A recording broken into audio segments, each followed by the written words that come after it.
بسم اللہ الرحمن الرحیم۔ ایمان مفصل جو کہ بنیادی رکن ہیں دین کے رکنوں میں سے، یہ ہمیں ضرور پڑھنی چاہیے اور کم سے کم ایک دفعہ گزر جانا چاہیے پڑھ کر ان سے، تو اس کا ترجمہ بھی ساتھ دیکھتے رہیں گے اور پڑھتے رہیں گے کہ ایمان مفصل میں کیا احکام ہے۔ بسم اللہ الرحمن الرحیم۔ آمنت، میں ایمان لایا، باللہ، اور اس پر بھی لایا، وملائکتہ، یعنی کہ فرشتوں کا ذکر پہلے ہوا ہے، فرشتوں پر بھی، وکتبہ، اور کتابوں پر بھی لایا ہوں،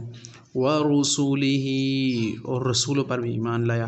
والیوم الآخر، اور یوم دن کو کہتے ہیں آخر، آخرت کا، قیامت کا، اور قیامت کے دن پر بھی میں ایمان لایا، والقدر خیرہ، قدر تقدیر سے نکلا ہے،